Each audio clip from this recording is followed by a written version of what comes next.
Boa noite, gente! Hoje, na nossa aula de História da Psicologia, o tema é Psicologia e Subjetividade. Nós sabemos que o surgimento da psicologia como uma área de conhecimento científico e que o surgimento da psicologia como uma área de atuação profissional tem a ver com a subjetividade se tornando um foco de investigação, de conhecimento, de cuidado, de intervenção. E isso tem a ver com o que nós conversamos nas nossas aulas anteriores.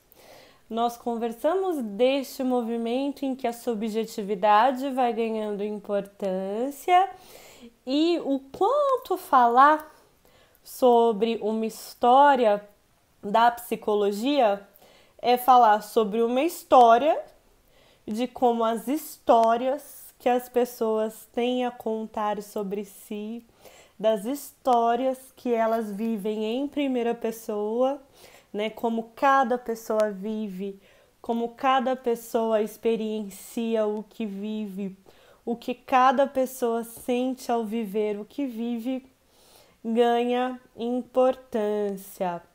Quando nós falamos de subjetividade, então nós nos voltamos para as questões que foram temas dos nossos exercícios anteriores, né? Lendo os exercícios de vocês, eu percebi que para responder o quem sou eu e para escolher alguma imagem, algo que representasse a história, vocês fizeram esse movimento de olhar para si.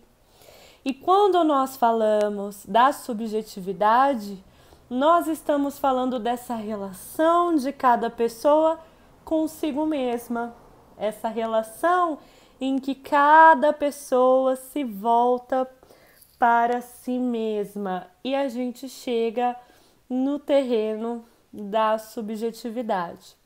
Então, se nós, seres humanos, se nós, pessoas, somos sujeitos, o que significa dizer que nós somos sujeitos? O que nos torna quem somos?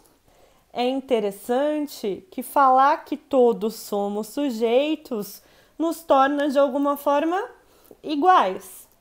Afinal de contas, eu que sou um sujeito, estou falando para cada um e cada uma de vocês que são sujeitos. Então, se todos nós somos sujeitos, nós temos características em comum.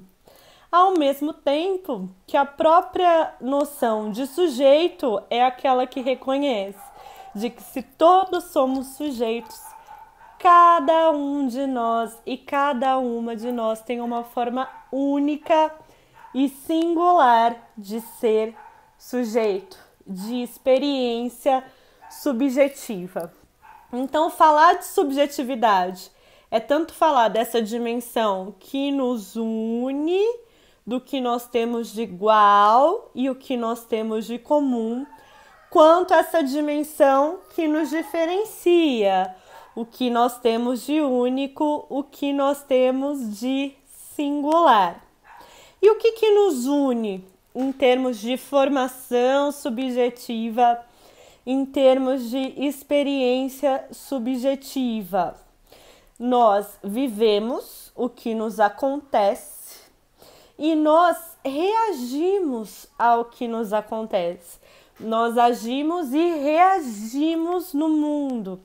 Ser sujeito é ser sujeito de ação e ser sujeito a, no sentido de reagir ao que somos sujeitos. Vou tentar explicar de uma outra forma. Quando eu digo assim, eu adoro trabalhar com vocês e vocês adoram trabalhar comigo. Eu adoro, o eu é o sujeito e vocês são os objetos, gramaticalmente falando. Agora, quando eu digo vocês adoram trabalhar comigo, eu sou o objeto e vocês são o sujeito. Vocês percebem que há uma troca? Eu posso ser sujeito de e posso ser sujeita a. Isso quer dizer que a relação com o mundo é uma relação de trocas, né? Em que eu não só ajo no mundo, mas o mundo age sobre mim. E eu não só ajo, como eu reajo. E para a gente entender essa relação de trocas com o mundo, esse mundo que afetamos e que nos afeta, nós vamos perceber um universo de afetos. Esse universo de afetos, de como o mundo mexe com a gente, envolve pensamentos, sentimentos, emoções, lembranças, desejos, envolve um conjunto de experiências que, para eu ter acesso, para eu conhecer essas experiências, para eu ter consciência dessas experiências, eu preciso fazer um movimento de me voltar para mim mesma. Quem tem acesso a essas experiências subjetivas sou eu. E caso eu deseje compartilhá-las com alguém, qual será o meu recurso? A linguagem. Então, o que nós temos em comum em termos de sermos sujeitos? Nós experimentamos subjetivamente pensamentos, emoções, desejos, memórias, projetos, e nós temos a linguagem para conhecer, para reconhecer, para nomear e também para comunicar alguns desses aspectos. A experiência subjetiva, então, tem a ver com somos seres que, ao vivermos, reagimos, não só em ações objetivas, mas com esses elementos subjetivos, e sermos seres de linguagem, que sentem e pensam sobre o que sentem. Pensam sobre o que sentem e falam sobre o que pensam do que sentem. Falam do que pensam do que sentem e sentem coisas ao falarem do que pensam do que sentem. É uma doideira, mas isso que significa a dimensão reflexiva da nossa experiência, né? Quando eu olho para o meu reflexo, vamos imaginar que eu olho para um espelho.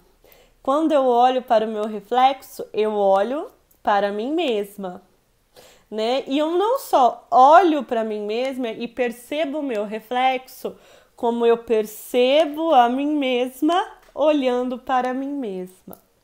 Né? Eu posso ir complicando e complicando e complicando essa relação, mas o mais importante é termos uma experiência subjetiva, envolve haver um universo de sentimentos, pensamentos, desejos, lembranças, projetos, e haver esse movimento de relação de cada pessoa consigo mesma, em que ela conhece a si mesma, em que ela observa a si mesma, em que ela compreende em si mesma haver todo esse universo de representações e a possibilidade de comunicá-las a outras pessoas. Então, tendo essa dimensão de que a subjetividade é algo que nós temos em comum, existe também a dimensão de que a subjetividade é algo que nós temos de único, é algo que nós temos de singular. A vida como eu vivi até aqui, o percurso no momento em que eu nasci até agora, as experiências que foram marcantes, os acontecimentos que foram significativos, essa trajetória que eu percorri, só eu percorri. Ela não pode ser repetida. Não há ninguém que viveu da forma como eu vivi. Não há ninguém que viveu os fatos que eu vivi, nem ninguém que sentiu como eu senti, pensou como eu pensei, lembrou como eu me lembro, desejou como eu desejo. Existe esse aspecto único da experiência subjetiva. E eu imagino que cada um e cada uma de vocês, quando fez os exercícios sobre quem sou eu e sobre o que representa a minha história, ao fazer esse movimento de olhar para si, se deparou com dois aspectos, né, da nossa identidade e dois aspectos da nossa experiência. A dimensão pública, né, que outras pessoas conhecem ou que podem conhecer, podem observar, podem perceber em nós. Então, existe uma dimensão pública da minha experiência de ser eu mesma, da minha experiência de ser Marcela, e essa dimensão pública envolve que eu sou professora, eu sou psicóloga, eu sou brasileira, eu sou mulher, eu sou de uma família que tem sobrenome Pastana, eu sou residente de São Manuel. Vocês vão vendo que existem aspectos da minha vida que são vividos publicamente, né? Vocês me veem dando aula, vocês me veem professor, eu posso ter um cartãozinho e entregar para vocês, vocês me veem psicóloga, vocês me veem falando português, morando no Brasil, vocês me veem brasileira. Existe uma dimensão que pode ser percebida por outras pessoas, mesmo que alguém não saiba sobre mim, que eu moro em São Manuel, é algo que eu posso contar ou que a pessoa pode saber de outras formas.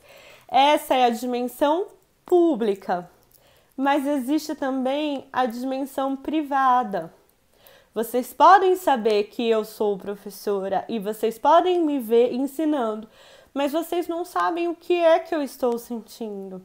Que sentimentos e emoções esse conteúdo desperta em mim? Que lembranças eu tenho do tornar-me professora e que desejos me mobilizam em relação ao ensinar? Vocês podem saber que eu sou psicóloga, mas vocês não saberão o que eu experimento como alegria, o que eu experimento como preocupação, o que eu experimento como dificuldade, o que eu experimento como motivação. Esses elementos, eles são privados. Por quê? Porque eles não estão acessíveis a outras pessoas. São elementos acessíveis a mim mesma. Inclusive, para que eu tenha acesso a esses elementos, para que eu tome consciência e conhecimento desses elementos, é preciso que aconteça uma relação comigo mesma. E aí, a psicologia, como ciência e como profissão, ela percebe essa dimensão da vida das pessoas que não é pública, que não é diretamente perceptível, que não é algo diretamente compartilhado ou compartilhável com outras pessoas, como uma experiência que pode ser investigada e também como uma experiência que pode ser cuidada. Cuidar dos sentimentos, cuidar das emoções. Mas para isso, acontece que além dos acontecimentos públicos da minha vida, nascer, crescer, me tornar adolescente, me tornar jovem, me tornar adulta, minha vida profissional, minha vida familiar, coisas que são públicas, passa a ganhar importância a minha relação consigo mesma. Claro, comigo mesma. Claro que hoje em dia, se eu falo da relação comigo mesma, vocês sentem que é algo importante, algo que tem a ver com a minha saúde, algo que tem a ver com as minhas escolhas, algo que tem a ver com a minha qualidade de vida. Mas não foi sempre assim. Para as pessoas pensarem sobre as suas vidas, os parâmetros foram mudando. Eu vou dar um exemplo breve, mas a gente vai explorar mais sobre isso nos próximos vídeos.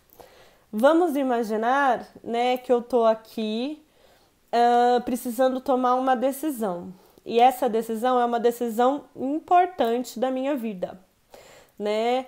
hoje em dia, se eu preciso tomar essa decisão que vai mudar a minha vida tal como eu estou vivendo hoje, provavelmente eu vou fazer um movimento de ficar um pouquinho em silêncio, de pensar comigo mesma, de olhar para mim mesma, de perguntar para mim mesma o que é importante para mim. Perguntar para mim mesma o que é que eu estou sentindo com essa decisão. Perguntar para mim mesma como que essa decisão tem a ver com o meu jeito de agir, com as minhas preferências, com os meus interesses, com os meus valores. De pensar comigo mesma no que essa decisão vai afetar a minha vida, a construção da minha vida.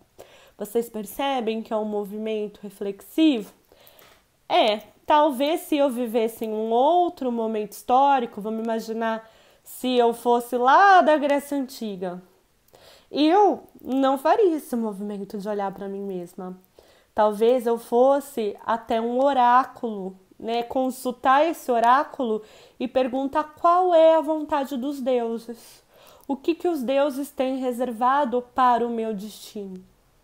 Ou então, se eu vivesse em uma sociedade tradicional, eu me aconselharia com alguma autoridade que eu confiasse para ter referências morais, né, de o que seria mais válido, mais justo, mais honrado em relação à minha decisão.